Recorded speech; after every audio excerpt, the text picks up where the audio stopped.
بسم اللہ الرحمن الرحیم۔ ایسے ہی دینی قصے اور دلچسپ واقعات سننے کے لیے ہماری چینل کو سبسکرائب کریں۔ دوستو، اگر بات کی جائے اسلام کے سب سے عظیم حکمرانوں کی اور اس میں سلطان صلاح الدین ایوبی کا نام نہ آئے، یہ ہو نہیں سکتا، جنہوں نے عیسائیوں سے یروشلم کو فتح کیا تھا۔ دوستو، آج کی اس ویڈیو میں آپ کو سلطان صلاح الدین ایوبی کی پوری داستان کے بارے میں جاننے کو ملے گا، جسے داستان صلاح الدین کہتے ہیں۔ دوستو، آپ میں سے کچھ لوگ ضرور ایسے ہوں گے جو اسلام کی تاریخ کے سب سے عظیم حکمران سلطان صلاح الدین ایوبی کی اہمیت کو بخوبی جانتے ہوں گے، لیکن زیادہ تر لوگوں کی تعداد ایسی ہوگی جو اس عظیم و طاقتور شخص کے بارے میں نہیں جانتے ہوں گے۔ اس کی سب سے مین وجہ یہی ہے، ہماری نئی جنریشن نے اپنا ہیرو آئرن مین، سپر مین اور بیٹ مین جیسے بڑے بڑے فرضی کیریکٹرز کو بنا رکھا ہے، جن کا اصل میں اس دنیا میں کوئی وجود ہی نہیں ہے، حالانکہ وہ اپنی تاریخ کے ان بڑی شخصیت کو بھول گئے ہیں جن کی بدولت آج مسلمانوں نے اپنے وجود کو اس دنیا میں باقی رکھا ہوا ہے۔ دوستوں، سلطان صلاح الدین ایوبی دنیا کے مہان جنگجوؤں میں سے ایک ہے۔ سلطان صلاح الدین ایوبی کی پیدائش سال 1138 میں ٹرکٹ میں ہوئی تھی۔ اس وقت ان کے والد نظم الدین ٹرکٹ کے حکمران تھے۔ سلطان صلاح الدین ایوبی نے جنگ کی ساری صلاحیت اپنے والد سے ہی سیکھی۔ سلطان صلاح الدین ایوبی بے حد ہوشیار انسان تھے، جنہیں امن پسند تھا اور وہ کبھی بھی لڑائی کرنا نہیں چاہتے تھے، لیکن ان کی زندگی نے موڑ تب لیا جب وہ اپنے چاچا کے ساتھ ایجپٹ گئے۔ وہاں کے دشمنوں سے انہوں نے جنگ بھی کری۔ اپنے چاچا کی وفات کے بعد صلاح الدین ایوبی ایجپٹ کے کمانڈر یعنی وزیر بنے۔ سلطان صلاح الدین ایوبی کبھی بھی محلوں میں نہیں رہے، وہ مسجد کے پاس ایک چھوٹے سے گھر میں رہا کرتے تھے۔ سلطان صلاح الدین ایوبی نے اپنی زندگی میں کئی جنگیں لڑیں اور انہیں فتح کیا۔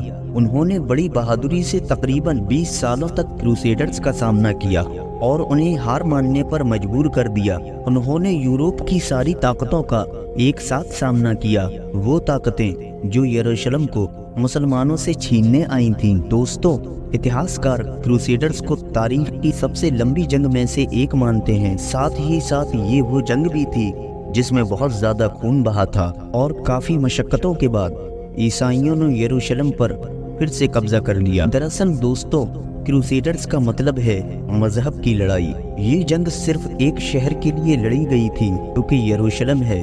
دوستو، فلسطین کے یروشلم میں موجود مسجد اقصی، جسے ہم بیت المقدس کے نام سے بھی جانتے ہیں، وہ دنیا کی ایک لوتی ایسی جگہ ہے جس پر 3 مذہب کے ماننے والے لوگ اپنا اپنا حق جتاتے ہیں۔ یعنی مسجد اقصی ایک ایسی جگہ ہے جو عیسائیوں میں بھی بہت اہمیت رکھتی ہے، وہیں دوسری طرف یہودی بھی اسے اپنی اہمیت دیتے ہیں، اور تیسری طرف اسلام مذہب کے ماننے والے لوگ بھی اسے اپنا سمجھتے ہیں۔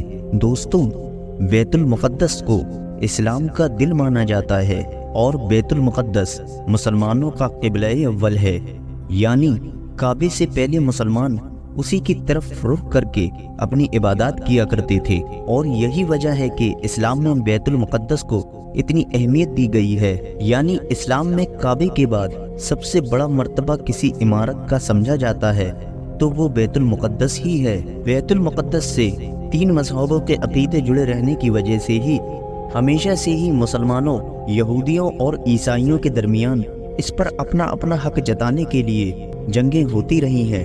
یہ کبھی یہودیوں کے ہاتھ میں رہا اور کبھی عیسائیوں کے، تو کبھی مسلمانوں کے ہاتھ میں بھی رہا، لیکن افسوس کہ آج یہ مسلمانوں کے ہاتھ سے تقریباً نکل چکا ہے۔ دوستو، بات کرتے ہیں سلطان صلاح الدین ایوبی کی، جو بچپن سے ہی بہت ہوشیار اور بہادر قسم کے انسان تھے۔ انہوں نے اپنے وقت کے بہت ہی بہترین اسکالرز سے تربیت حاصل کی۔ اگر دیکھا جائے تو سلطان صلاح الدین ایوبی کا من اسلامک اسٹڈیز اور پڑھائی میں لگا کرتا تھا، لیکن ان کے چاچا نے انہیں ایجپٹ بھیج دیا تھا۔ اس وقت صلاح الدین ایوبی بہت جوان تھے۔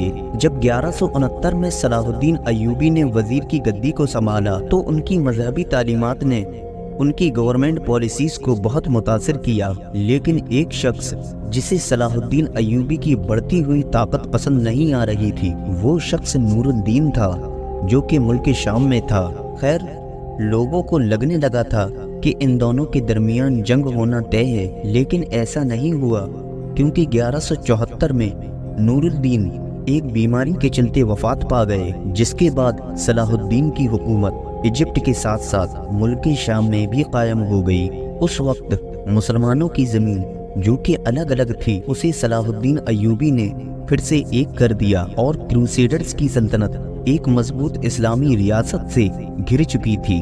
1170 اور 1180 میں پوری دنیا کی مسلم قوم ایک ہو چکی تھی اور عیسائی الگ الگ ہو گئے تھے، ٹھیک اسی طرح جس طرح سال 1099 میں ہوا تھا، جب سارے عیسائی ایک ہو گئے تھے اور مسلمان الگ الگ ہو گئے تھے۔ لیکن صلاح الدین ایوبی جنگ کرنا نہیں چاہتے تھے۔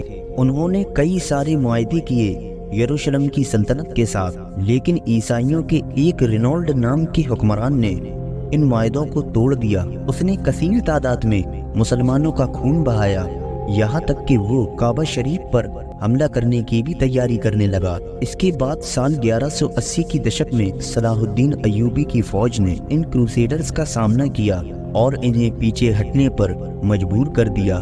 اس کے بعد مسلمانوں اور عیسائیوں میں دشمنی بڑھتی گئی اور صلاح الدین ایوبی اور یروشلم کی سلطنت کے بیچ جنگ ہونا طے ہو گئی، اور سال 1187 میں یہ جنگ لڑی گئی، جسے آج ہم حطن کی جنگ کے نام سے جانتے ہیں۔ اور اس جنگ میں صلاح الدین ایوبی نے کروسیڈرز نام کی اس فوج کو ختم کر کے رکھ دیا، اور پھر مسلمانوں نے یروشلم کو فتح کیا، جس کا انتظار مسلمانوں کو پچھلے 88 سالوں سے تھا۔ پھر اس کے بعد سلطان صلاح الدین ایوبی حضرت عمر کے نقشہ قدم پر چلے، جنہوں نے سال 637 میں یروشلم کو فتح کیا تھا، لیکن مسلمانوں نے عیسائیوں کا خون نہیں بہایا تھا اور شہر میں قتل عام بھی نہیں ہوا۔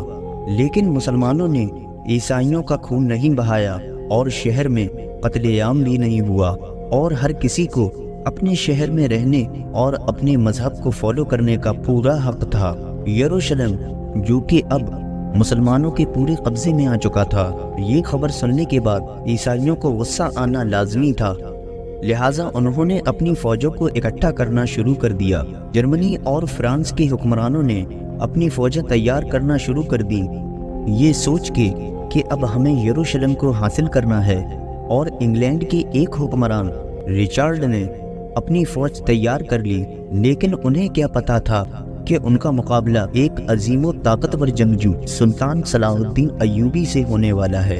انہوں نے کئی ساری جنگیں صلاح الدین کے ساتھ لڑیں اور انہیں بھاری نقصان اٹھانا پڑا، لیکن اب مشکلیں بڑھنے والی تھیں، کیونکہ یورپ کی ساری فوجیں ایک ہو کے صلاح الدین ایوبی سے مقابلہ کرنے آ گئیں۔